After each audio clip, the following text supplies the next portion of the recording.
Olá, eu sou o Tim Bernardes e você está ouvindo Por Trás do Disco no podcast Vamos Falar Sobre Música.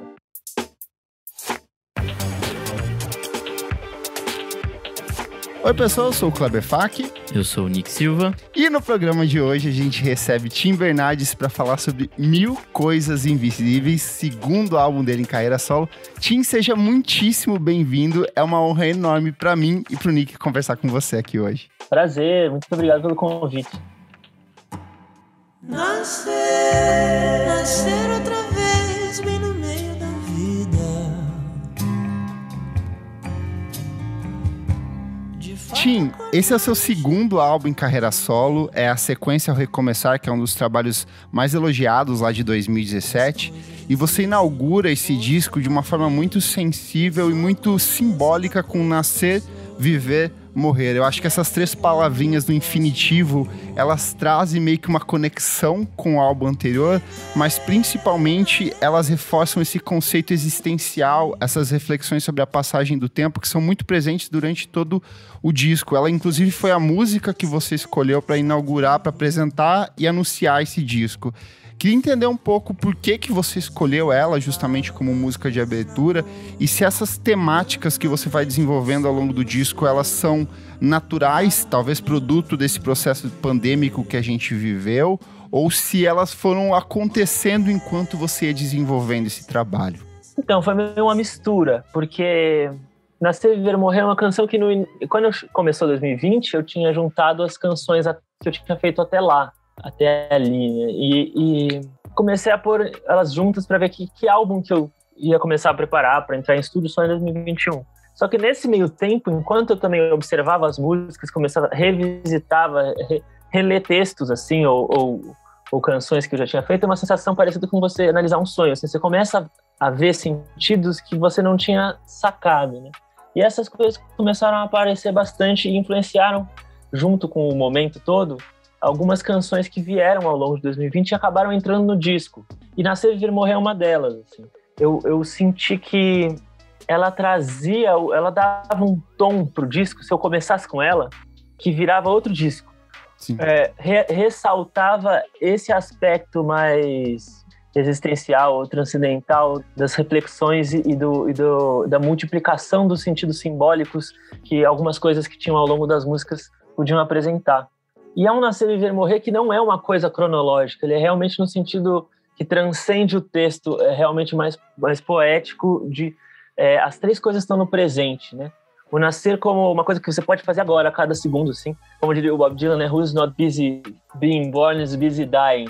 Então a gente está parindo, assim, se parindo, assim. O viver também é sobre a coisa de diferentes formas de presença que a gente exerce, a gente é no mundo, né? E o morrer também, acho que com reparar a existência, mas também reparar a inexistência, e acho que a pandemia também abala a gente dessas formas, né? Então, ela é uma música que eu quis inaugurar o disco porque eu acho que ela, de uma maneira sintética, tá tudo encapsulado ali, as 1000 coisas invisíveis estão ali todas para serem desdobradas ali dentro, assim, sabe? Bom, aí a gente chega na segunda faixa, que é Fases. Ela é bastante uma continuação da primeira, ela fala sobre fases, sobre ciclos, sobre a impermanência. E pra mim ela reflete muito essa coisa da vida adulta, onde a gente, sei lá, a gente tem mais perguntas do que respostas às vezes. Conta um pouquinho mais pra gente sobre essa faixa. Acho que tem a ver com isso. Ela é mais uma dessas que eu fiz também em 2020, porque eu acho que, assim, teve um impacto forte pra mim. Eu não sei direito se foi a virada pros 30 anos, ou se foi a pandemia, ou se foi a soma das duas coisas, mas uma mudança de perspectiva interna, de ponto de vista em relação ao mundo, assim, né? Numa sensação de quase como se em algum momento eu já entendi objetivamente como as coisas são e daqui vão seguir, o plano é esse. Eu acho que em algum momento eu tomei algum baque ali de entender que eu estava identificado com a minha forma mais racional, com a minha mente, olhando o mundo através da lente mental, né? E em algum momento, eu acho que isso tudo chacoalhou num nível que essa lente saiu, e eu falei, nossa, o mundo existe, sabe? Não é o conceito do mundo que existe. O mundo existe, o conceito é uma tentativa de, né? Então, isso impactou algumas músicas e eu acho que Fases também é uma dessas. Eu quis começar o disco com essas duas, e depois eu sigo para músicas que eu tinha composto ao longo do tempo e que viajam por aí, mas eu acho que iniciando elas assim, acho que eu dei, é isso, dá um tom prólogo do disco, né? disco. Perfeito. E o Fases, eu acho que tem essa coisa de deixar de lutar contra, achar que a gente controla o que vai vir, o que vai ter, que a gente pode planejar isso e tudo. Eu acho que, não que a gente consiga isso sempre, né? Mas às vezes a gente repara que a gente estava querendo que acontecesse de uma forma, que a gente está sofrendo muito mais por uma negação da realidade, né? Do que às vezes por alguma coisa concreta que possa estar acontecendo e tudo. Então o Fases, eu acho que de alguma forma é uma música, faz sentido até estar no começo do disco, porque ela é meio... Deixa eu atualizar vocês aqui, que andou rolando, sabe? Quase assim, a pessoa que ouviu os últimos discos e tudo, assim. E essa sensação, né, de que, inclusive se você for pensar na coisa da virada para os 30 anos, mas isso pode valer para qualquer idade, para qualquer pessoa, essa sensação de, acho que agora o script é isso, você estudou, depois você talvez foi para a faculdade ou arranjou um emprego, e aí agora a velocidade de cruzeiro e fim. Agora você só segue e entender que, tipo, não, mas calma, o que vem depois, sabe? Eu acho que o Atrás Além tinha essa coisa de se lançar para um desconhecido e achar que pulou e fechou o olho esperando explodir, assim. E aí acho que o Fases tem uma coisa de meio abrir o olho e falar, calma, tá, vai ter, essa estrada continua, assim, inclusive é infinita, deixa eu ver como que vai vindo, sabe? Perfeito. E depois dessa experiência existencial na abertura do disco, a gente chega com Bebê Garupa de Moto Amarela, que é uma música já conhecida, e que se você ouve assim despretensioso, você fala assim, uma canção de amor, mas quando você vai se aproximando no final, ela tem umas reflexões muito bonitas, que é um trecho que você fala, já me apaixonei ficando cego, bebê, com você o sonho de olho aberto, quero amar você, quero amar e sempre ver de perto você. E aí tem uma coisa que volta a se repetir mais à frente, quando você canta na última vez, que a gente vai discutir depois, é o quanto você trata o amor de um jeito muito mais sóbrio, talvez, dentro desse disco. Eu sinto que no Recomeçar existia um amor romântico muito destacado, e aqui você consegue ver as coisas com um pouco mais de clareza, assim. Você sente isso nessa música? Como que foi esse processo de composição? Porque ao mesmo tempo que eu sinto que ela é uma belíssima canção de amor, ela também tem alguns pontos de maturidade muito destacado nos versos. Então, é muito interessante observando as músicas depois, assim, e reparar que elas não estão à toa aí no disco, mesmo que eu não tivesse percebido. Mas eu acho que tem umas coisas mesmo em detalhes de uma canção que é uma canção pop de amor despretensiosa, assim, tranquila, mas assim, já logo no começo, assim, já fala que o universo tem deixado claro, é uma coisa de alma, né, essa coisa de sonhar de olho aberto, porque eu acho que parece que encerrou-se uma década, a minha sensação, com os anos 10, e que foi uma década que a gente desenvolveu com o terno, assim, né, a grande marca na minha cabeça, assim, e os 20 anos, no nosso caso ali. Então, um novo momento, ele vem quase como, assim, uma sensação de the dream is over. Uhum. Só que começar a reparar que, assim, quando acaba o sonho, você cai na realidade, e a realidade, ela pode ser justamente mais maravilhosa que o sonho, sabe? Mais impressionante que o sonho, porque ela é real, né? Sim. Então, essa coisa do sonho de olho aberto, é a sensação de, tipo, você realmente... aí, na real, abrir o olho para a magia da existência da realidade, né? E que acho que a gente, no modo automático de reagir às coisas, agora eu tenho isso para fazer, agora eu vou fazer aquilo, eu acho isso, daquilo. Acho que a gente tem uma dimensão, uma experiência da vida muito mental e automática, assim, muito sonâmbula às vezes, sabe? E a realidade, ter um contato com a realidade, sentir que você tá aqui agora, que você tá presente, sabe? Tipo, olhar a minha mão, olhar, falar, sabe, assim, olhar esse computador falando com vocês. É uma experiência forte, assim, que depois eu vou reparando, ela tá até em músicas despretensiosas do disco, porque quando eu fiz essa música, era uma música de amor na boa, assim, que eu fiz de presente pra minha namorada, sabe? Perfeito. Boa, a gente chega agora na quarta, Realmente Lindo. Pra mim tem uma coisa que você falou da continuação do Atrás Além, que é tipo, de se ver depois desse pulo, de se ver nessa nova realidade. E aí, eu não sei, pra mim... Tem um pouco dessa coisa de cair na real, mas ao mesmo tempo falar, tipo, vamos nessa, vamos sair dessa, vamos ver o que vem pela frente, assim. Pra mim, pelo menos ouvindo hoje, assim, me passou muita sensação de, tipo, tá, vamos ver agora, sabe? O que vai acontecer? E tem outra coisa também que eu acho muito legal, ter o Biel, né, do Terno na bateria, Que acho que a grande parte das baterias quem toca é você no disco, né? Mas essa tem ali Sim, o toquezinho dele, achei bem legal. Sabe que porque eu fui gravar essa é algumas músicas rolaram isso. Eu tava gravando tudo isolado, mas eu não gravo com metrônomo, eu não gosto de gravar com um clique. Então, algumas vezes isso é difícil de você se gravar em cima e tudo. E eu sentia falta do outro, assim, né? De você ter alguém tocando junto, pra poder tocar esse violão com alguém tocando, em cima do Biel tocando a conga, sabe? Então, algum momento que eu já tinha gravado umas 2 versões, assim, dessa música, eu falei, não tá rolando, Biel, vem me salvar, ele colou no estúdio. E aí andou super, foi em uma manhã a gente matou a música. Mas o Realmente Lindo também é outra que eu tinha composto lá atrás, ela foi gravada pela Gal em 2018, e eu já tava com vontade de, assim, alguma hora vai chegar um momento de eu gravar ela com um arranjo especial, uma coisa, e eu gosto muito dos elementos que existem nessa música no arranjo, assim, porque ela consegue ser muito minimalista. Aí, quando você tá trabalhando com minimalismo, quando entra palmas, já é uma coisa gigante, assim, tipo, era só violão, mas de repente tem palmas, sabe? E aí, quando você pensa, nossa, isso aqui já tá grande, aí vai entrando cordas, sopros e coisas assim, vai e volta. Então, eu acho que ela tem uma coisa também rítmica da música popular brasileira. Então, tem muitas influências sutilmente ali, e eu acho que ela consegue fazer uma ponte com os meus 2 mundos, que é da MPB clássica dos anos 60 para os 70 e do indie mais contemporâneo, de Dirt Projectors e coisas assim que tem esse minimalismo esteta, sabe? E também é engraçado olhando hoje como ela chama Realmente Lindo. E de novo estamos falando do real, entendeu? Do real com uma coisa mais surpreendente, porque a realidade, o real, foi virando pra gente o sinônimo de a dura e crua realidade concreta dos fatos. Coisa violenta, né? Que vai triturar as suas ilusões, sabe assim? E que pode vir a ser também, né? Mas assim, não é só concreto, né? Faz parte da realidade uma série de nuances interessantes. Então, eu acho que é legal também que essa é uma música bem mais astral, muito mais feliz. Ela tá na abertura do disco, assim como o Bebê. Acho que pra colocar que não é mais um disco triste, ele vai ter as suas sofrências ali no meio, mas acho que é um disco mais maravilhado com a beleza e com a música e com a existência.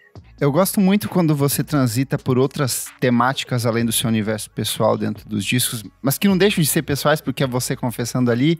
E a gente chega nessa faixa que é Meus 26, que é a 5ª faixa do disco, e tem toda essa reflexão que você já falou agora há pouco sobre esse amadurecer, esse passar, a gente tem o número 27 ali, que é muito cabalístico, o retorno de Saturno, e aí os 30 anos, e nessa música você reflete muito sobre isso, mas você traz uma reflexão muito interessante sobre essa música brasileira, sobre o rock nacional de maneira geral, que eu acho que é muito relacionado a você, e aí eu acho que é até bem interessante que lá perto do final você fala Brasil, internet, mundo, mundo, internet, Brasil.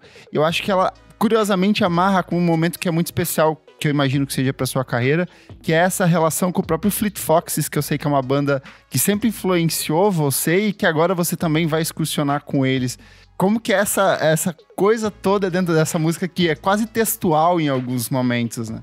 Cara, essa música tem me impressionado, assim, essas coisas de você ver sentidos depois, assim. Uhum. Outro dia eu tava até ouvindo uma entrevista do Rodrigo Amarante, ele tava contando o poder oracular, quase um xing que uma composição pode ter, que ele vê depois e tudo. E eu tava achando barato porque eu sinto isso, vira e mexe, eu sinto, nossa, agora que eu tô entendendo essa música que eu fiz 4 anos atrás, agora essa música, Meus 26, ela tá se desdobrando, e ontem me apontaram mais um sentido que eu fiquei impressionado. A primeira coisa que é louca é isso, né? Ela fala dos 26, ela já parte de uma coisa curiosa, que desde que eu tinha uns 17, 18, eu sentia que 26 anos era a idade que eu ia meio que me formar, seria uma idade, era de alguma forma uma idade especial, assim, essa é a minha idade. Você se visualizava casado e com filhos, por exemplo, nessa idade? Porque não nesse sentido. Uhum. Não nesse sentido, no sentido de... Tipo, evolução final do Pokémon com os 26, assim. Por exemplo, acho que a evolução final, acho que não tem só 3 evoluções na vida, o Pokémon limitou. Mas eu acho que, assim, deixa eu até me recompor aqui, me veio uma série de Pokémons na cabeça. Mas uma sensação de dono de mim mesmo, ou sei lá, atualizado comigo mesmo de alguma forma, assim, sabe? Com as minhas vontades, alcançar de alguma forma uma emancipação comigo mesmo em relação às coisas que eu queria fazer. Não sei direito. Eu sentia que 26 anos ia ser um momento que eu ia estar um ciclo redondo, assim. E, curiosamente, foi realmente o momento que eu lancei o Recomeçar, primeira vez, assim, solo. Eu saí da casa dos pais, fui morar sozinho a primeira vez e eu lembro que na época mudamos de empresário, começamos a virar ter a nossa própria empresa para fazer as coisas. Então, realmente culminou de ser uma idade maluca, assim. E eu fiz essa música quando eu estava completando essa idade toda, que realmente foi uma idade muito legal. Ou seja, eu fiz fazendo uns 27, que é também essa idade fatídica, né, na astrologia também, e que a gente sente isso na pele, assim, né? A pessoa acredite ou não acredite nesse tipo de coisa. É uma época que um ciclo de responsabilidades começa a baixar por você e você vai ter que passar por um certo túnel de transformações internas, né? E eu fiz ela meio por ali e fui completando, assim, tinha algumas versos que estavam em aberto. Ela é parte dessas músicas do disco que são textos longos, que eu fui só vomitando reflexões que ia levando a outra. É realmente um fluxo, assim, começa a falar de um estado de esgotamento que se relaciona com São Paulo, e aí começa a passar por outros estados, a coisa vai ficando mais abstrata, não são mais os estados do Brasil, são meio estados de espírito, não sei o quê. E fala de 2020, ali em 2018, assim, quase como se aquela coisa, o ano 2000 vai ter o bug do milênio, vai acabar o mundo, não sei o quê. E a minha sensação é, o que vai acontecer com 2020, sabe? Será que fica tudo igual mesmo? Ou vai ter alguma história que a gente não viu? Veio então ela aí. já tinha esse... Veio aí pra caralho. Então isso já deu um susto. Um susto profético da música. E aí ontem, ouvindo, alguém falou assim, são 26 estados no Brasil. E eu não sabia isso. Minha então cabeça isso dá agora... mais... E o 26 é um número, em algumas tradições de tarô, é o número da numerologia da soma das letras do nome de Deus, hebraico e tudo. Então ele é um número, de alguma forma, que fala sobre uma perfeição. Então essa música é curiosa, assim. E eu fui reparando, depois que falaram isso ontem, eu falei, nossa, que loucura. Aí depois eu pensei, nossa, o nome do disco veio dessa música também. E ela não é uma música que foi single, que tá muito em destaque. Então essa música aí tem algum chance aí nessa parada que eu tô ainda... descobrindo. Bom, a gente chega na sexta faixa, Falta. Eu acho que nessa a gente pode se dedicar um pouco mais a falar dos arranjos, porque essa é de fato uma música que eu adoro, assim, instrumentalmente. Ela é algo muito clássico, assim, tipo, ela me soa como, sei lá, alguma coisa meio anos 70, assim. E ao mesmo tempo que ela é comedida, ela é riquíssima, assim, ela tem muita coisa acontecendo, por mais que tenha pouco acontecendo, sei lá, sabe, essa dualidade, assim. Então eu queria que você contasse um pouco como você chegou nesse time de instrumentistas e como chegou nesse arranjo mais clássico, assim, da música. Então, essa música era até uma vontade que ela tivesse um disco como uma das representantes de novidade, assim, né? É um tipo de groove que eu nunca fiz em disco solo, ou que mesmo no Terno a gente não explorou tanto. Ela tem um refrão, que é um groove que tem muito a ver com... eu sou o maior fã de Cassiano do mundo. Então, isso é uma música que é um groove de Cassiano, assim, quem conhece sabe. Mas que eu quis colocar arranjos contemporâneos, assim, de sopros, textura de corda, é um tipo de arranjo de corda que é outra coisa, um glissando microtonal, esquisito e tudo. E ela, poeticamente, é um jogo de palavras muito interessante também, que tem disso da coisa de jogar com o acaso, assim. Uma palavra ia sugerindo outra pela sonoridade, e a sonoridade puxavam os sentidos, então quase que outro dia eu brinquei que ela é meio... Essa música é feita em parceria, eu com a própria música, assim, porque ela ia, às vezes, meio se compondo, eu completava, eu colocava... Porque cada palavra, eu tentava, qual palavra parece essa? E quando eu colocava, já apontava o sentido de uma coisa que eu podia enxergar para um próximo verso, então é muito interessante, assim. Você é do tipo que trabalha primeiro a melodia e depois tenta encaixar a letra, ou como que funciona isso pra você da melhor maneira, assim? Normalmente eu faço junto, pelo menos algum embrião junto. Depois eu posso ir variando, mas às vezes tem casos que eu fazer uma letra antes, é mais raro. Uma música antes é um pouco menos raro, mas pode acontecer também.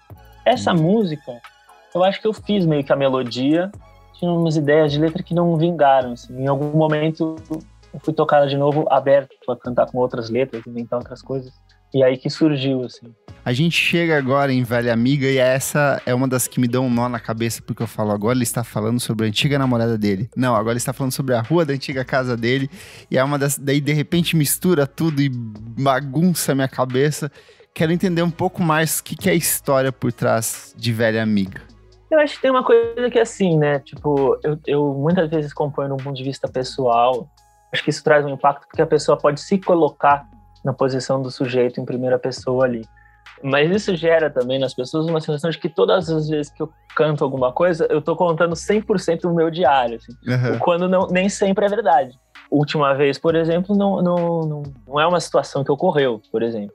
Então, Velha Amiga acho que é uma nostalgia de amor, assim mesmo, de um relacionamento, mas que ela se mistura, assim, até os sentidos ficam pulando. Tem um momento que eu menciono o terno, e eu já viajei até do terno como a velha amiga que faz tempo que eu não vejo, e coisas assim, sabe?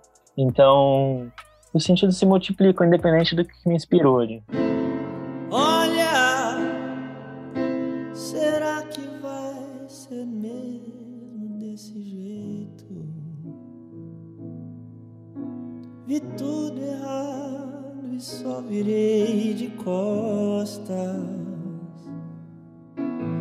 Chegamos na oitava, olha, eu sinceramente acho que essa é uma das que eu mais gosto, assim, no disco. Você já falou pelo menos umas 3 músicas que são as que você mais gosta do disco. Desculpa, mas vai continuar assim até o fim da noite. Mas, putz, eu adoro como ela começa super explosiva, você fala, olha, e aí você abaixa o tom de voz e continua e vai falando, né? E tem esses momentos, assim, dela ir crescendo, e aí ela diminui de novo, aí vai crescendo e tal.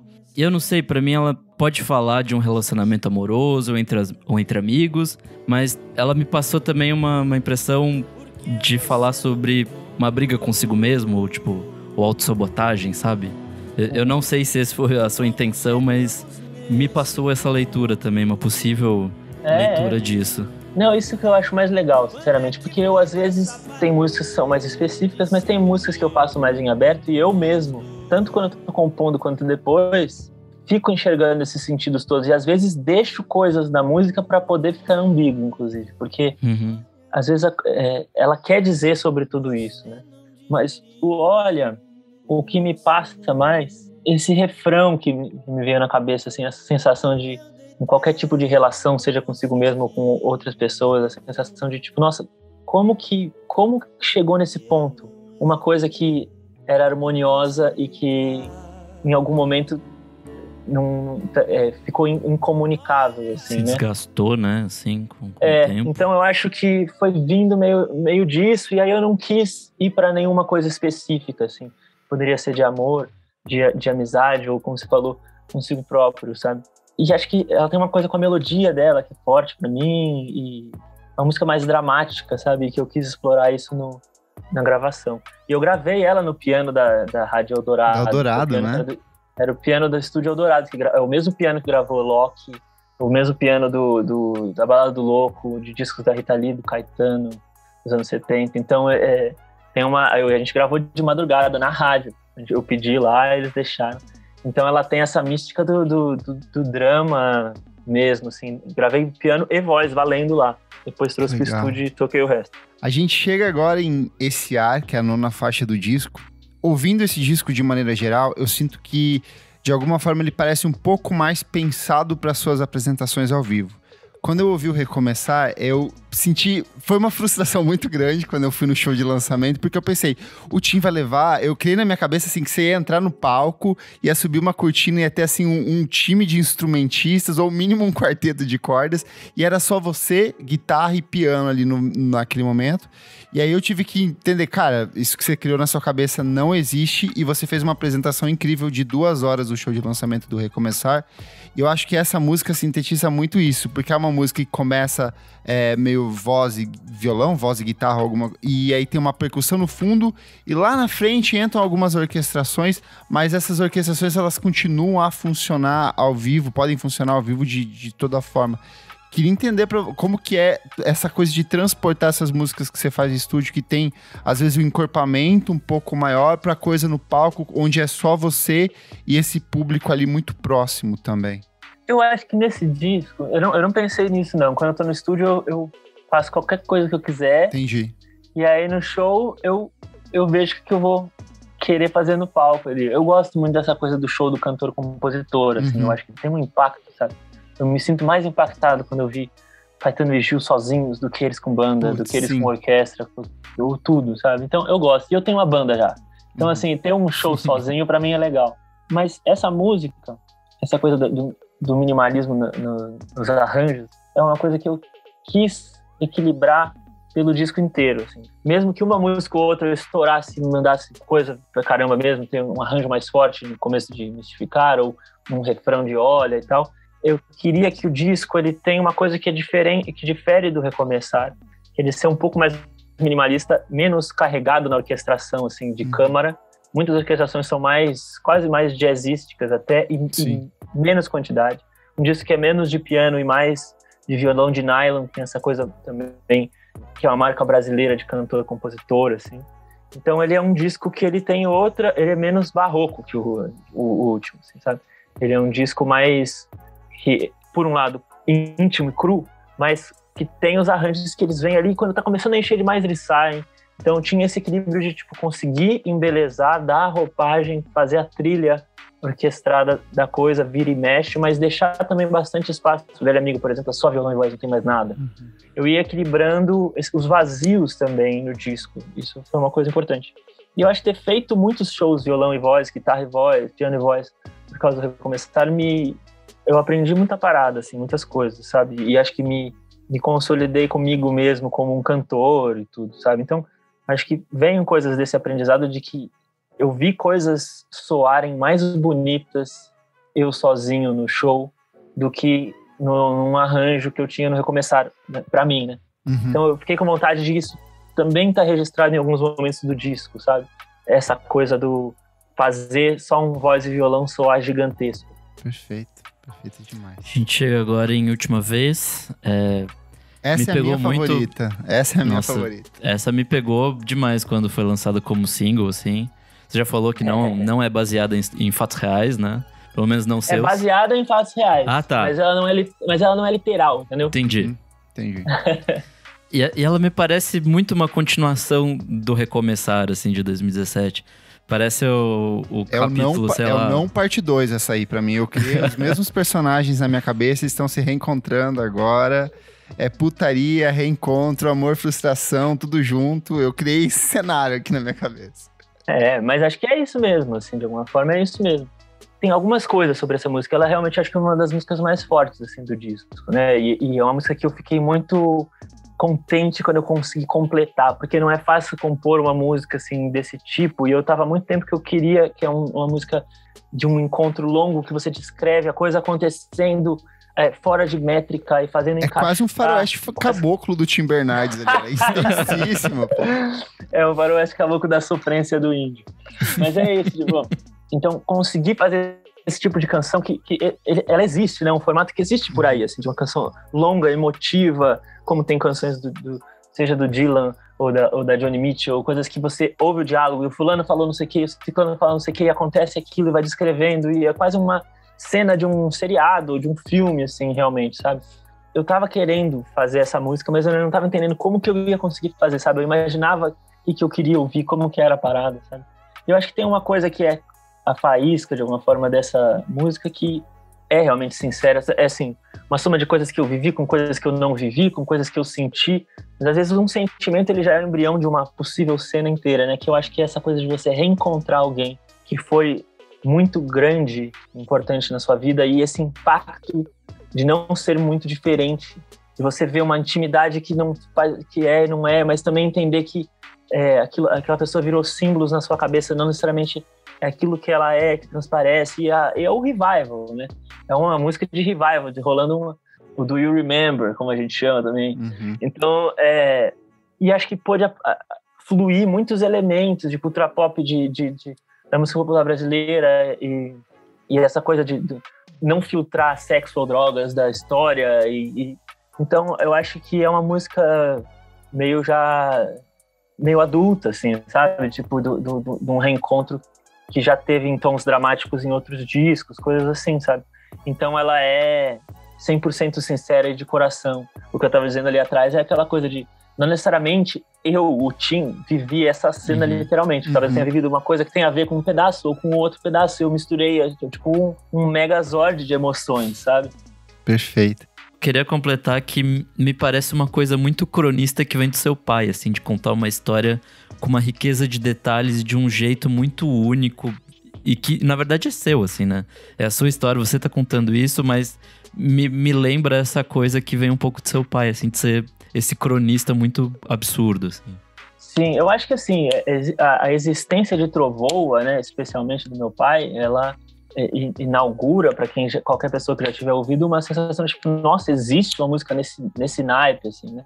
Então acho que eu nunca busquei parecer meu pai, assim, mas sem dúvida eu ter tido contato com esse nível de composição, que é, por exemplo, Trovoa, destrava portas na minha cabeça. Eu já chego para virando músico com muitas coisas, sabendo que muitas coisas são possíveis, que barreiras são muito extravasáveis, assim, né? Então acho que e sim, a influência do meu pai é uma coisa que eu não tenho nem como medir, assim. Ela entra muito, muito para além de música.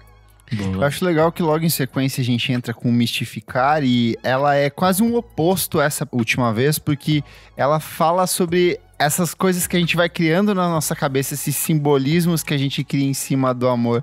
Foi proposital brincar com esse contraste dentro do encaixe do disco?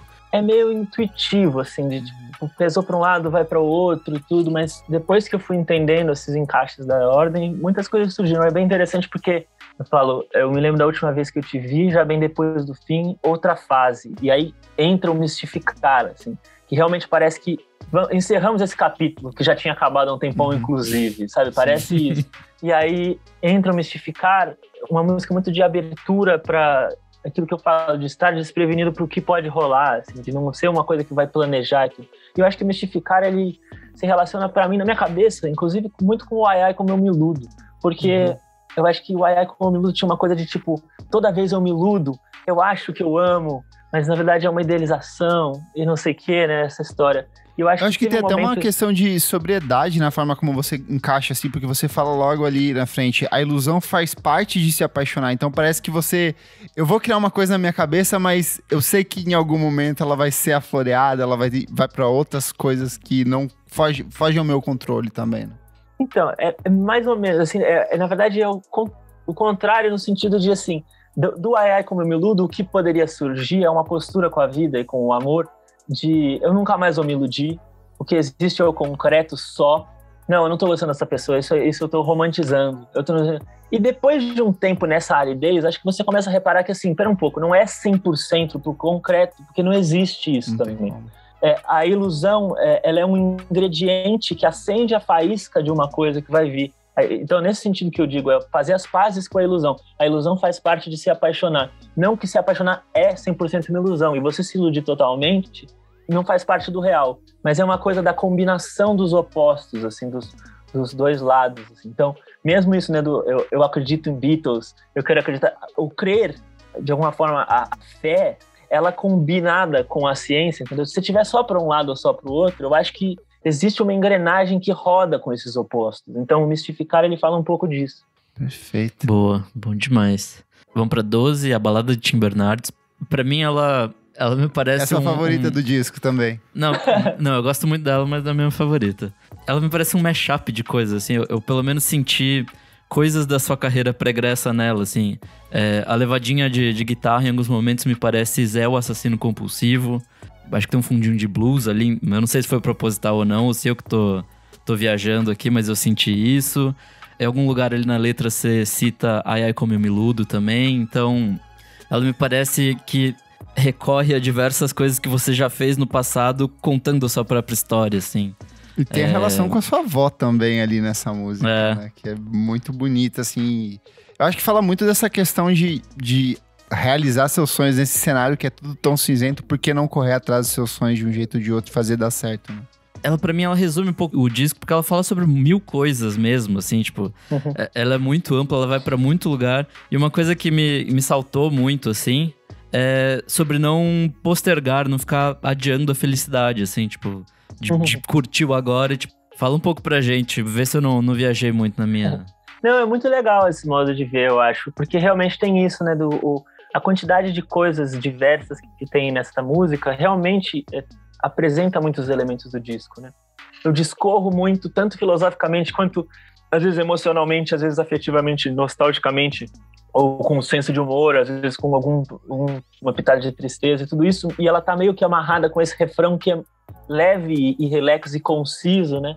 Mas ela tem uma parte C também que é uma coisa mais do fantástico, do milagre da vida, assim, né? Então, realmente, eu acho que tem muitas coisas do disco, ele realmente tá tudo meio ali. E eu fiz de uma maneira meio natural também. Eu ia fazendo, acho que em algum momento eu comecei a falar, nossa, tudo que vier de verso eu vou fazer caber. Foda-se, se ela tiver 1000 minutos, sabe?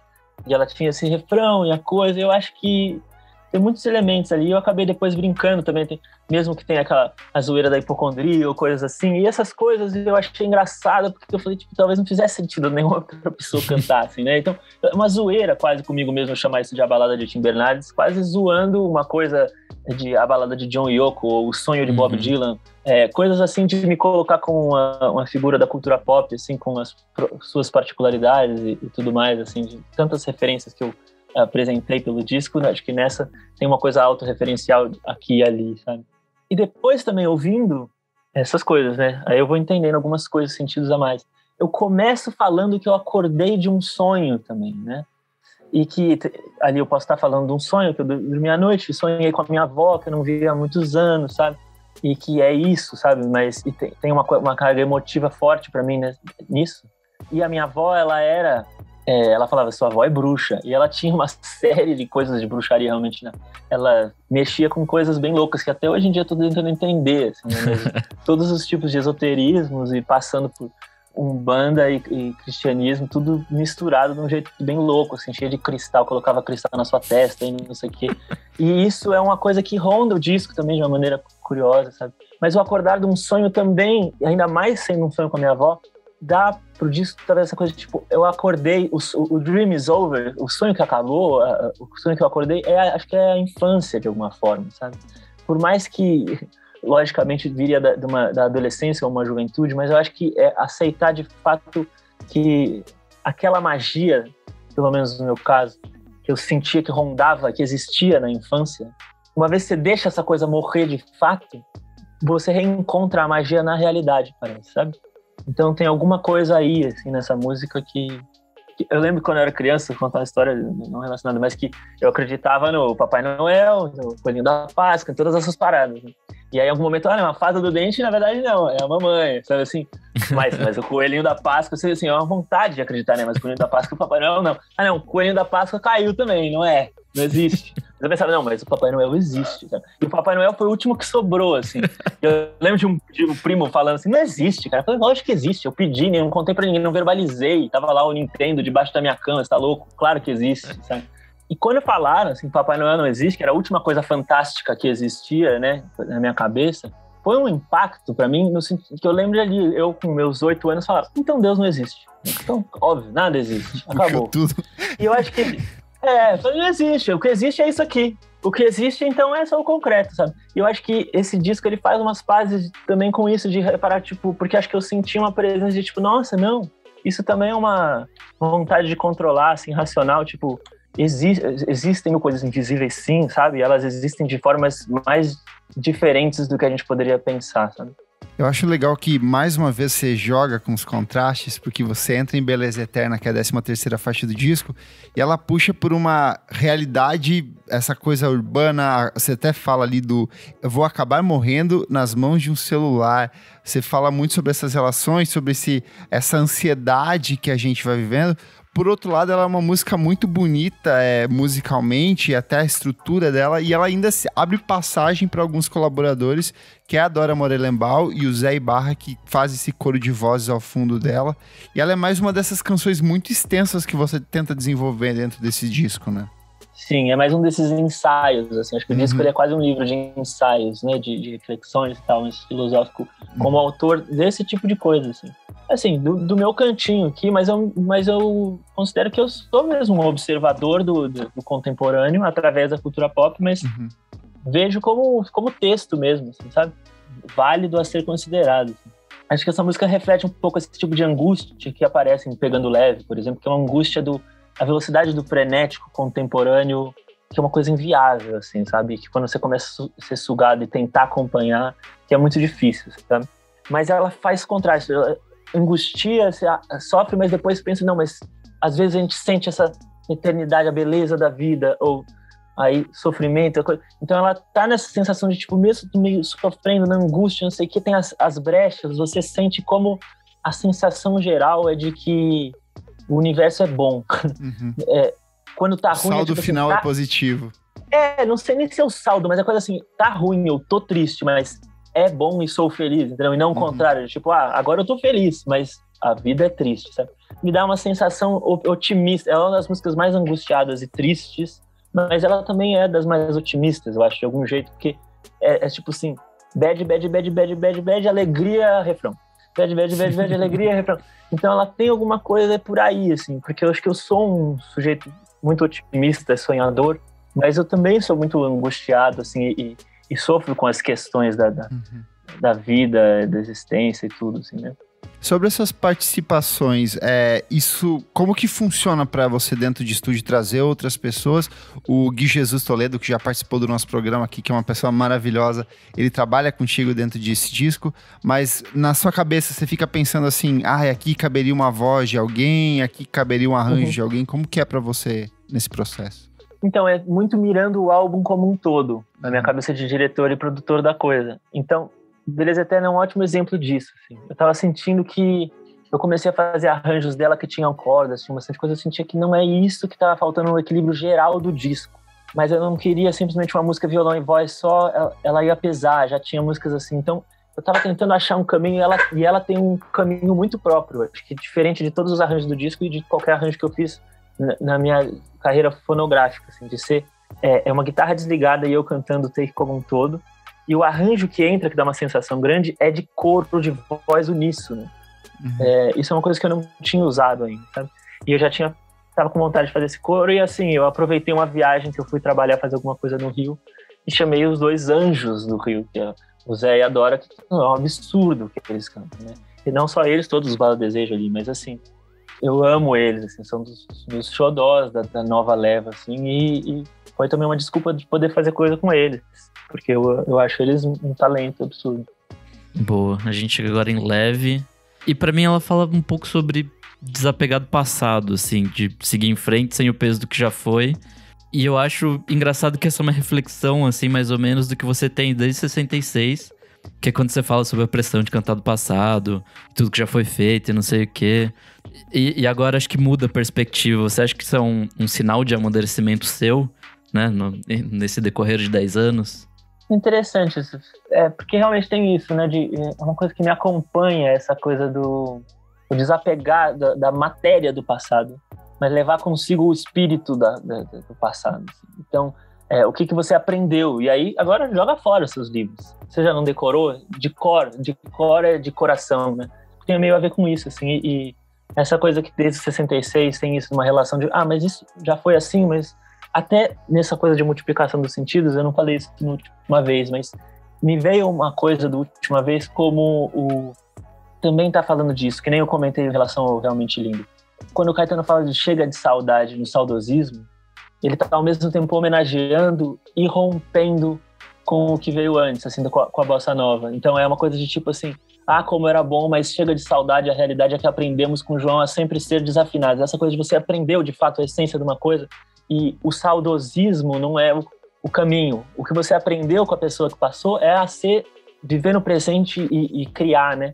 Então eu acho que até a última vez que cita o Caetano e outros, assim, também é uma sensação de um reencontro que poderia estar sendo com esses compositores, assim, sabe assim? É um revival meu com eles de tipo, é nóis, mas realmente agora eu tenho que fazer as minhas coisas, sabe? Eu achei que tinha lance para revival aqui, mas a gente já viveu tudo que a gente tinha que viver, aprendemos a ser desafinados, sabe? Então tem uma coisa assim que acontece nesse tipo de reflexão com o passado e tudo. E no Leve isso aparece de novo, mas de uma maneira mais ampla, mais geral, né? Que você pode ver assim ou de muitos jeitos. Eu acho que o que fica para mim do Leve é essa sensação de quando você sente na pele um relax. Pode ser uma noite quente que você tomou uma cerveja, sabe? É uma coisa, a sensação de estar solto, assim, tá molinho, sabe? Então acho que o Leve, ela queria a versão em música desse sentimento. Perfeito. E chegamos à faixa de encerramento do disco aqui, mesmo se você não vê. E ela tem esse tom de... é quase um conselho ali. E aí essas coisas que as tecnologias proporcionam pra gente, porque ela acaba com as grandes dúvidas desaparecem quando o sol aparecer. E aí é curioso que o Spotify, logo em sequência, ele lança a música de abertura logo de novo, e ele fecha esse ciclo do disco de alguma forma, assim, pegou pra mim no aleatório, várias vezes ele relança essa mesma música de abertura, e ele dá uma sensação de completude pra esse disco. Qual? O Nascer Viver, ele volta? Ele volta, várias vezes porque já como aconteceu. foi o primeiro single, ele vai pro primeiro single. E aí fui até fazer o teste em outras plataformas, é muito curioso que ele lança de novo pro mesmo single, pro primeiro single, e involuntariamente ele fecha o disco de um jeito muito curioso, assim, sabe? Legal. Eu tinha essa sensação quando eu fiz, e eu vi que era uma música curtinha, que ela ia abrir o disco, essa sensação, né? Se ela tivesse no começo e no final, ela amarraria também, né? Mas é uma coisa que realmente eu gosto de fazer discos que são círculos fechados, né? O Recomeçar também assim, tinha, né? Isso. E acho que mesmo o Atrás da Lente, se você pegar, ele também termina com o final ali, mas ele... Não sei, acho que essa sensação de... Mesmo se você não vê, no meio de um disco que foi verborrágico em muitos momentos, não em todos, mas em muitos, é uma música que resgata esse pé no chão que a primeira música tem. E curiosamente são as duas músicas gravadas na fita também. Que é uma outra velocidade não tem computador envolvido, assim, sabe? E é uma música que fala todas as verborragias com poucos versos, eu acho, sabe? É o tipo de coisa que eu gosto no Dorival Caymmi. São canções que são como essas canções que estavam flutuando e alguém teve que capturar, assim, uma canção de ninar, uma canção tradicional que não tem autoria, sabe? Retoma a reflexão lá do início para lembrar que, assim, decantar é a palavra que me vem, assim, de tipo, as ondas, nesse momento, a última vez que você foi no mar, não sei qual foi a praia, tipo, nesse momento, nessa praia, a onda tá lá ainda, sabe, assim, nesse momento, mesmo se você olhar pro céu e não conseguir ver nada, tem estrelas, assim, as coisas existem, isso é quase uma garantia, assim, né? Quer dizer, às vezes a gente tem dúvidas, mas isso é uma outra história. Mas eu acho que isso, assim, de ser uma canção do deixar ser, sabe, assim? Por isso até que ela se comunica tanto com a primeira música, também tem a ver com isso. Perfeito. Tim, pra fechar, a gente sempre pede pro artista aqui escolher uma faixa. Pode ser a que você mais gosta, a que representa o disco, aquela que você fala assim, essa aqui é a canção, talvez, síntese desse álbum que eu quero apresentar pra vocês. Puxa vida. É isso, eu sinto que uma música equilibra a outra. Então, o que eu gostaria é que as pessoas ouvissem o disco, né? Agora, uma faixa favorita, ela foi mudando em muitos momentos. Eu acho que hoje em dia eu já martelei bastante o Nascer, Viver, Morrer para as pessoas, que eu acho que é uma boa porta de entrada, sabe? Assim, mas se eu for mais descompromissado e pensando assim, em músicas que eu gosto do disco, eu acho que eu, hoje, nesse momento, pelo menos, falaria Mesmo Se Você Não Vê. Eu acho que ele é uma música... É isso, não sei, tem uma paz, assim, específica nessa música, assim, paz mágica da realidade. Eu espero que seja o que é passado no todo desse disco. Perfeito.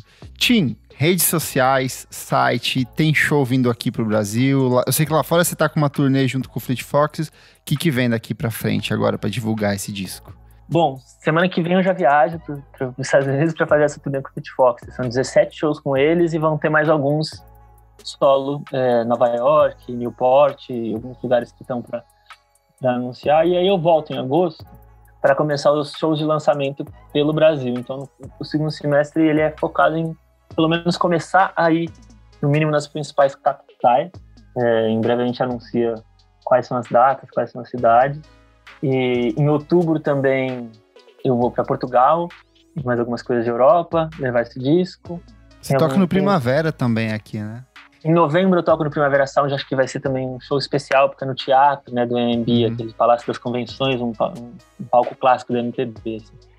É isso, e acho que ano que vem eu sigo viajando esse disco e quem sabe até no ano que vem eu já consigo conciliar com uma volta de turnê do Terno também, então bastante coisa pela frente. Tim, muito obrigado pela sua participação, sempre bom ouvir você falar e muito bom se aprofundar nesse disco aqui que eu acho que já balançou bastante a gente aqui. Muito obrigado pela sua participação. Valeu demais! O Por Trás do Disco é um projeto paralelo do podcast Vamos Falar Sobre Música. Apoie a gente em padrim.com.br/podcast VFSM. Por apenas R$5 por mês, você tem acesso a muitos programas com antecedência, participa das nossas gravações ao vivo, ajuda nas construções das pautas e contribui para que o nosso podcast cresça cada vez mais. Eu sou o @KleberFak no Twitter e no Instagram, dicas diárias de música todos os dias. E se você quiser ter um aprofundamento desse programa, dá uma passadinha lá no Monkey Bus, que a nossa amiga Isadora Almeida conversou também com o Tim Bernardes, fez uma entrevista, então funciona como um complemento a esse programa que você tem aqui hoje. Eu sou @Nick_Silva no Twitter, Nick Silva no Instagram, e é isso aí. Não esquece de seguir a gente nas nossas redes sociais, @podcastvfsm em tudo. E se você quiser ter um pouco mais de informações, acesse o nosso site vamosfalarsobremusica.com.br. Até a próxima edição. Tchau, tchau. Tchau.